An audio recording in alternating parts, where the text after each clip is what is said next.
where the people seem to confess their sin and ask Moses to pray for them. Където хората желаят да изповядат греховете си и Моисей да се моли за тях. The first homeland for some of the tribes east of the Jordan. Първото отечество за някои от племената на изток от Йордан. And then very importantly in this part, the story of Balaam. И много важно е тази част от историята за Валам. The curse that he is supposed to speak over the people is turned to blessing. Осъждението, което той трябва, или той е привикан да прокълне Божия народ, но той го благославя. And this is very important. It shows that God has forgiven the people. И това е много важно, защото показва, че Бог е простил на народа си. God has not cursed this people. Бог не проклева народа си. He has not beheld misfortune in Jacob. Той не That's няма verse 21. What is it? Let's see. Yeah, he has not seen. Той не гледа на беззаконие в Яков, да. Не вижда беззаконие в Яков, да. Again, the promise to Abraham is affirmed, reaffirmed, yeah. Да, 24 глава, 9 стих, благословен е, който те благославя и проклет, който те проклина. Това е благословението към Авраам. Yeah. And it looks further ahead, it looks to the future. И дори гледа и по-напред, гледа към бъдещето. There's going to be a king. Ще има цар. He's going to be a star and a scepter that comes out of Jacob. Ще бъде звезда и скиптър, който ще излезе от Яков. He's going to defeat his enemies. Ще порази враговете. And rule over a kingdom that's like the Garden of Eden. И ще владее над царство, което прилича много на Едемската градина. So that's showing that we are finally moving past this wilderness period. Това ни показва, че ние вече така се приближаваме към края на този пустинен период. Although there is one last episode of judgment.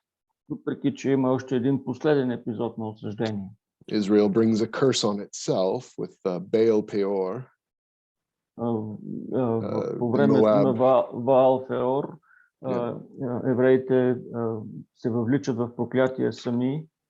And this is a last sort of turning point in the book. И това е една повратна точка, последната повратна точка в книгата. 24,000 people die in God's plague. Да, 24 000 души умират от Божията язва. But those are the last deaths of Israelites in Numbers. И това е последната смърт на евреи в книгата Числа. And even through this, Phinehas, Aaron's grandson, и дори чрез това Финес, внукът на Арон, is sort of named as the heir of the promise to Aaron from chapter 17. Е наименуван като наследникът на обещанията на Арон от 17 глава. God brings blessing through judgment. Бог донася или довежда благословение чрез проклятията. So the final 10 chapters, последните 10 глави, might be 11. Или 11. They're framed by these stories of Zelophehad's daughters. Те са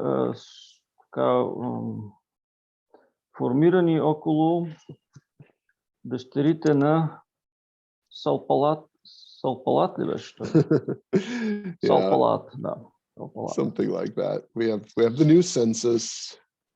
Chapter 26. Имаме ново преброяване, 26 глава. And then in chapter 17, the daughters of Zelophehad. Дъщерите на Салпалат няма за кого да се омъжат. For some reason, God really wants us to know the names of his daughters.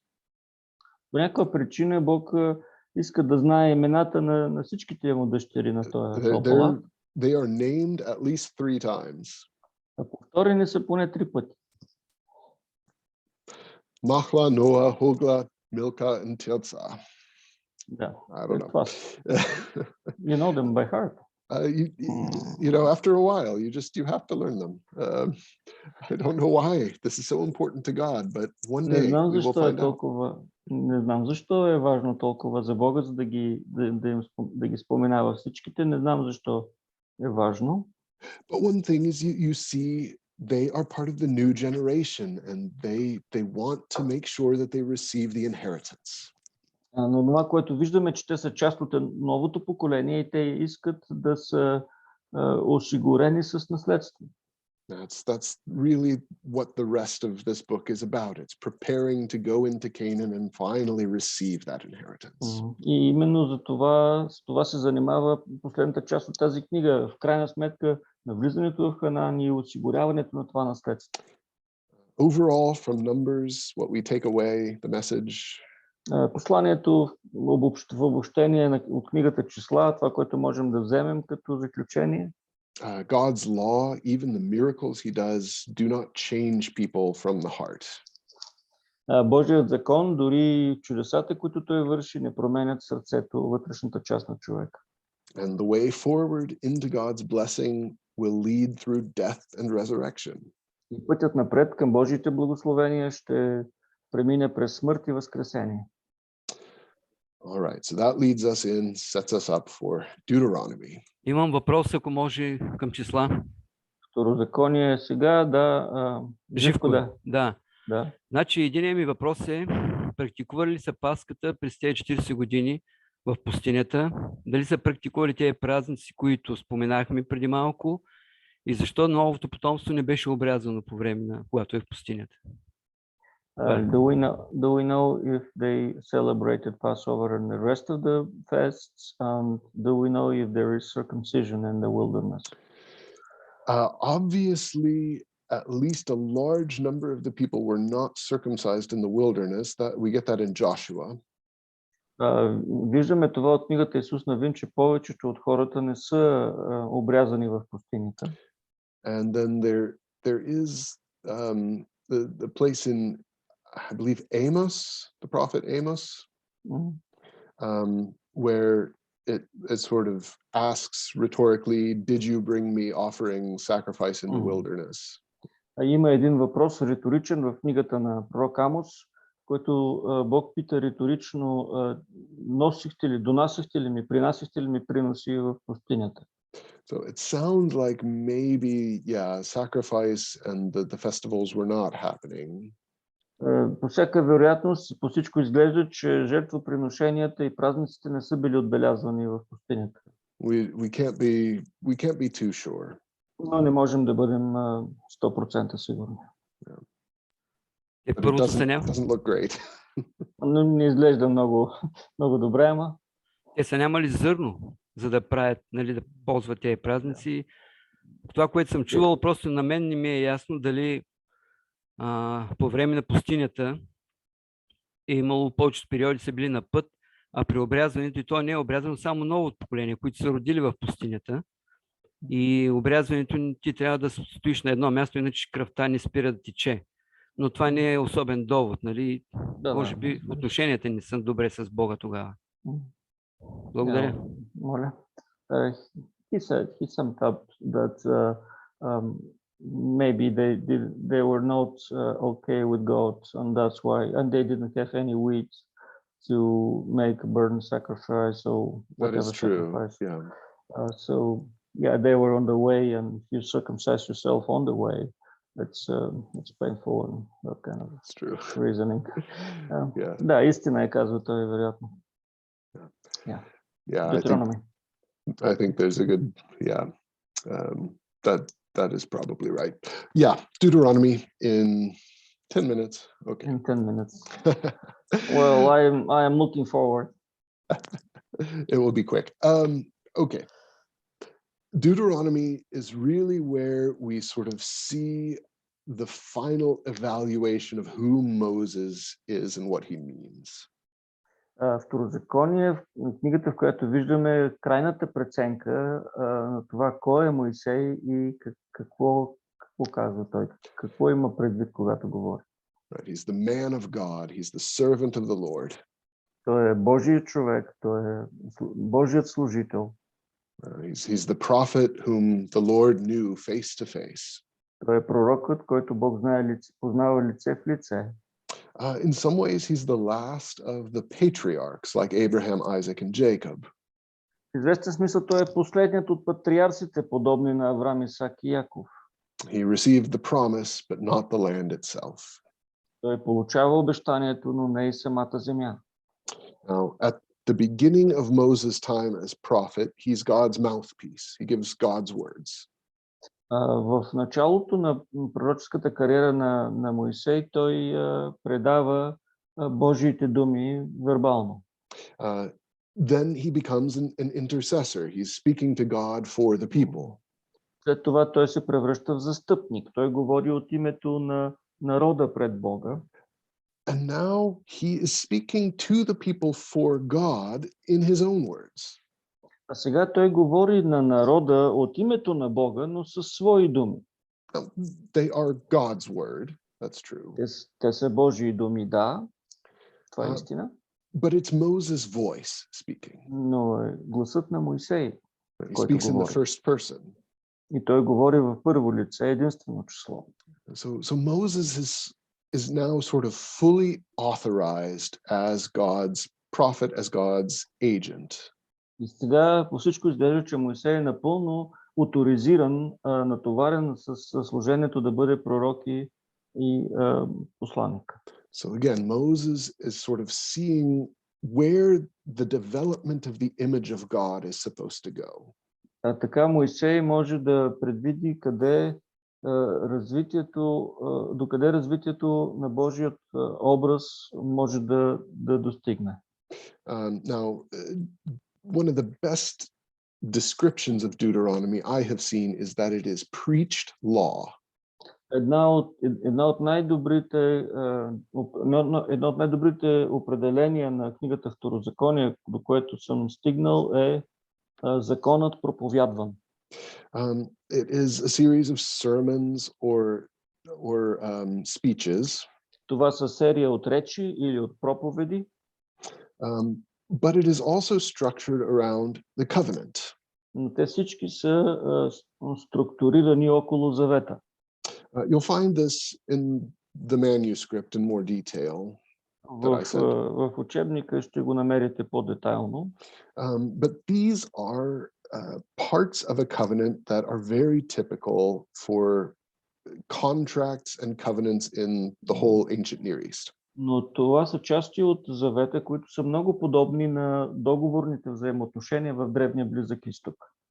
The book it's not a covenant document as such. Книгата не е заветен документ сама по себе си. But you can still say it's a book of the covenant. Но може да се каже, че това е книга за завета. It starts with what I've called the historical prologue, the first 3 chapters. Започва с първите глави, това, което съм нарекал историческо въведение. Again, I've said history is instruction, it is Torah. И пак, както казвам, историята е наставление, тя е Тора. You see this with Moses. He is retelling history to teach. Виждаме това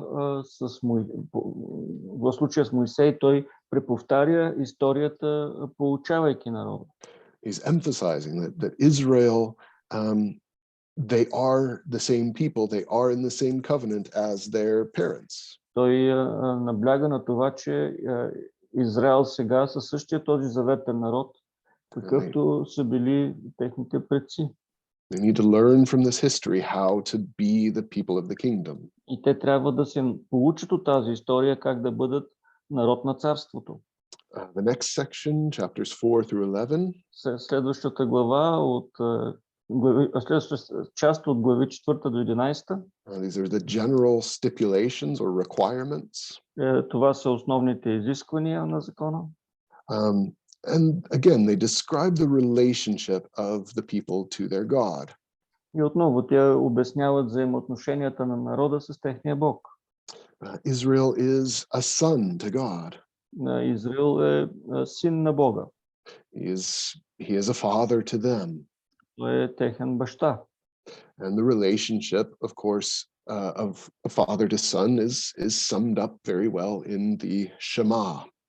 И разбира се, взаимоотношенията между баща към син много ясно са обяснени в случая с Шма или Шема. Слушай, Израилю, Йова твой Господ е един Господ. Exactly. You shall love the Lord your God with all your heart and soul. И да обичаш своя Господ от цялото си сърце, с цялата си душа. And this is the response to the love that God has already shown them. И това е един отклик на любовта, която вече Бог е проявил към тях. And there's a reason that we say that the 10 commandments can be summed up in these two basic commandments. И има причина да се каже, че 10 заповеди могат да бъдат обединени в тези две. Love of God and love of neighbor. Да обичаш Бога и да обичаш ближния. Then come the detailed obligations. След това идват подробните или конкретните chapters закони. 12 to 26. 12 до 26 глави. I think there's a good case to be made that these are structured around the 10 commandments. Аз мисля, че може да се докаже, че те са структурирани около 10 заповеди. But no matter what, they're applying the 10 commandments to life in the land. Но така или иначе те прилагат Божиите заповеди към народа и към земята. Again, this should mostly be pretty familiar to us by now. Смятам, че трябва да ни е много ясно вече станало до сега. Israel needs to avoid influence by the peoples around them. Израел трябва да избягва влиянието на хората, на народите около тях. And they need to practice justice. Трябва да практикуват, упражняват правда или справедливост. We start to see a little bit of the constitution of Israel as a nation. Тук започваме да виждаме до известна степен конституцията на народа на Израел. God will provide as needed priests, judges, kings, prophets. Бог ще снабди, когато е необходимо, свещеници, царе, пророци. And God will choose these leaders. И Бог ще избере той самия тези водачи. And their task will be to interpret and execute God's law. И тяхната задача ще бъде да тълкуват и прилагат Божия закон. The center of their life as a nation is gathering around God's presence. И центърът на техния живот като народ е да се събират около Божието присъствие. Just like at the end of Leviticus, we have blessings and curses. Както и в края на книгата Левит имаме благословение и проклятия. What God requires is sincere obedience. И това, което Бог изисква, е едно искрено покорство. Hypocrisy is not good enough. Лицемерието не е добро изобщо. And what we come to at the end of this is a very, very important passage. И това, до което достигаме в края на книгата, в края на това е много важен пасаж. And we know that if the people disobey, they will receive God's curse and punishment. И знаем, че ако народа не се покорява, ще последва Божието осъждение и проклятие. But even when this happens, но дори и тогава, когато това се случи, there will come a time of repentance and restoration. Ще има време за покаяние и възстановяване. God will bring about the change in their hearts that they need. И Бог ще доведе до промяна сърцето им, ще доведе сърцето им до такава промяна, от която те се нуждаят. So we see that blessing and curse under the law, they are not mechanical. Така че виждаме, че благословенията и проклятията под закона не са нещо механично. They are relational. They have to do with the relationship between God and the people. Те са свързани с взаимоотношенията и се съотнасят с тях. Now, the end of Deuteronomy sounds pretty pessimistic. Края на Второзаконие звучи доста песимистично. They have been told everything they need in order to inherit God's blessing. На тях им е казано всичко, от което имат нужда, за да наследят Божието благословение. But Moses says they will not do it. Но Моисей казва, че те няма да го направят. They do not yet have this circumcised heart that they need. Те все още нямат това обрязано сърце, от което имат нужда. But still, the end of Deuteronomy is looking ahead to the future. Но така един, че краят на Второзаконие гледа напред към бъдещето. And it is emphasizing over and over that God is faithful. И набляга отново и отново, че Бог е верен. He has kept all his promises. Той е спазил всичките си обещания. Even though he knows that Israel will not deserve it. Въпреки, че е знаел, че Израел няма да ги заслужи. But again, the last word is actually one of hope. И последната дума тази изпълнена с надежда. Like the patriarchs before him, Moses blesses the people. Подобно на патриарците преди него, и Моисей благославя народа. And the tone there, it speaks of victory. И така тонът, с който го прави, говори за победа. There's a sort of a hymn of praise at the end. Накрая сякаш има един химн на възхвала. Israel is pronounced blessed because they are God's people. Израел е назован благословен, защото те са Божий народ. And as tragic as Moses' death is, Но и въпреки, че смъртта на Моисей е трагична, he comes so close but doesn't enter into the promise. Той достига толкова близко, но не влиза в земята. Even though he's the greatest man there's ever been. Въпреки това, той е най-великият човек до този момент. If you're looking for a candidate for an answer to the question, who will be the seed of the woman? Ако търсите отговор на въпроса, кой би бил потомъкът на жената? You could hardly do better than Moses. Сърдечно бихте казали, че няма по-добър от Моисей. And still he receives God's curse. Но въпреки това той получава Божие проклятие. At least in the sense that he is excluded from the fulfillment of the promise. Поне що се отнася за това, че той е изключен от пълното обещание за влизане в земята. But as we've seen, and as he emphasizes in Deuteronomy, и както виждаме и както той набляга в Второзаконие, he has received the punishment due to his people. Той получава наказанието, което е определено за неговия народ. And through his life and through his leadership, Israel will receive the blessing. Но чрез неговия живот и под неговото водачество Израел ще получи благословение. So the whole Torah ends in a way that's disappointing in some senses. Цялата Тора завършва в известен смисъл разочароващо. Moses is dead. Israel is not going to cross the Jordan until after his death.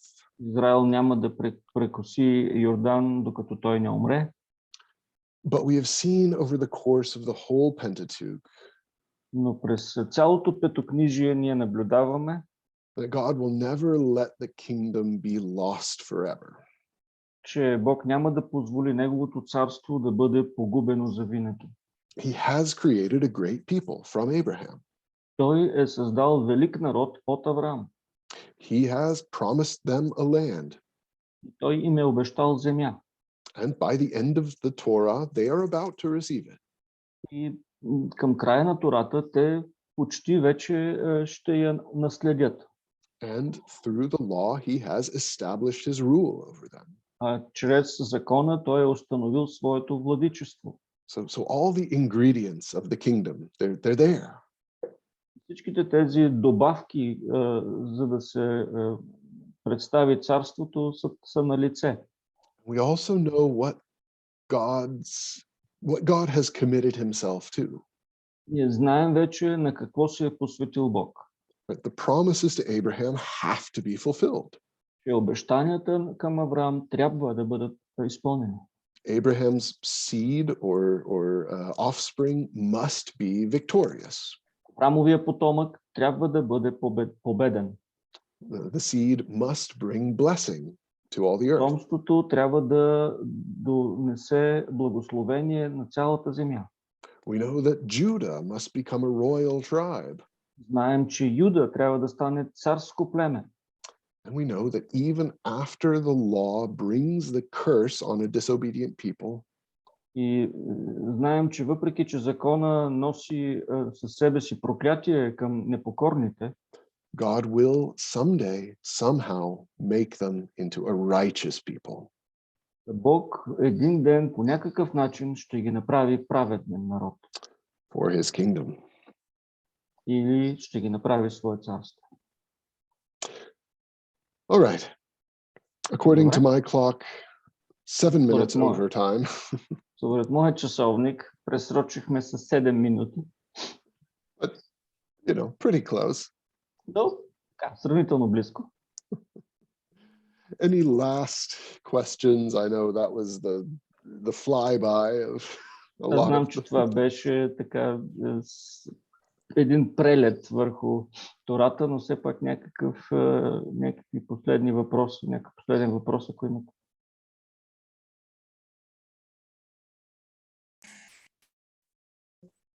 Има си каза Жоро Павлов да няма въпрос накрая. Това ще бъде направо смъртоносно нещо. Давай, я да стреляй. 20 някъде. 20 въпроса, уж.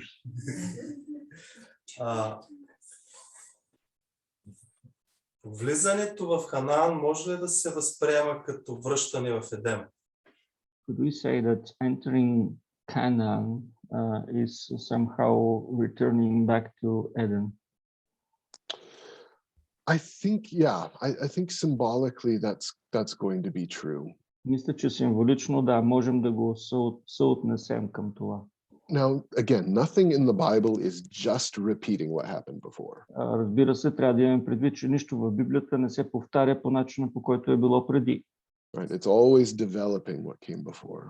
Винаги развива онова, което е било преди. There are things that Israel experiences that are much greater than what Adam did. Има неща, които евреите изпитват и които са много по-големи, по-велики в сравнение с това, което Адам изпитва. They go from a family to a nation. Най-малкото е, че тръгват от семейство и стават народ. But yeah, at the same time, basically the same idea is the kingdom on earth is being established again, and that's what Eden and Israel will have in common. Но в този смисъл можем да кажем, че в Хананската земя Божието царство се установява по подобен начин, както е установено в Едемската градина. And when Paul says, sometimes we mix together some of the things he says about Jesus and Adam. Понякога бъркаме онова, което апостол Павел казва за Исус и за Адам. What Paul says is he is the second man. Когато Адам казва, че той е вторият човек. And he is the last Adam. Че е последният Адам. Sometimes we say the second Adam, but that's not exactly right. Понякога ние казваме, че той е вторият Адам, което не е точно правилно. There have been lots of Adams. Има много Адамовци. And we'll see more of that in the prophets, Lord willing, if I get много с Божията воля ще видим това, когато разглеждаме пророческата литература. But Jesus really it is important that he's connected with Adam. He is the last. He is the one who finally does it right. Но е важно, че Господ Исус е сравнен с Адам. Той е последният, който най-накрая постъпва както трябва. But just like Moses, he is also Israel in one person. Но също както Моисей, той е символично Израел Израил събран в една личност. So all these threads that run from Adam through the whole Bible, they come back together in Jesus. Всички тези части, които произлизат от Адам, в цялата Библия се събират в Исус. And that's really like any good biblical theology course is going to show how that works. И всеки един курс по библейска история и богословие ще ви покаже как това се случва. Well, Ben, thank you so much. It's been my pleasure. I'm so thankful for the time with you all. Благодарен съм за времето с вас заедно. And I will hope and pray that if I get to come back for the prophets, that it will be in person. И ще се моля и с обещание, че ако дойда някога да получавам пророческата литература, ще бъде лично. And Stanislav, thank you so much for translation. I know how exhausting that is. I am, but anyway, thank you so much for the lessons. Ben, we definitely want to try to have you back if we can. We'd love for you to make the trip here. And we know there's a lot more Old Testament left, and you've got a lot more in you to teach. So we'd love to have you put it together for us. Той казва, че ще се радваме да го поканим пак и има достатъчно материал в Стария Завет да преподава, така че се надяваме да го видим отново с нас. Thank you. Аз само няколко думи ще ви изпратим по-късно нещата за домашните. Нека сега да се помолим и Бог да ни благослови. We'll pray. Thank you so much. And yeah, we'll finish with that. Господи, благодарим Ти за Твоята милост, за Твоята благодат, за това, че Ти си верен Бог, който пазиш Своите обещания и това, което си казал, го изпълняваш и ние виждаме и в нашия живот, и в живота на Твоя народ, и в Твоето откровение. Това, което показваш, е онова, което си казал, и онова, което си казал, и онова, което изявяваш. Моля те да ни благословиш, да благословиш богослуженията утре, воните, от които ще се проповядва Твоето Слово. Нека Твоя народ да бъде наставен и нахранен, за да може да живее заедно с Тебе. В името на Господ Исус. Амин. Амин. All right. Bye-bye. Well, blessings to you all. Blessings to you. Thank Ciao. you, man. Ciao. Bye. Ciao.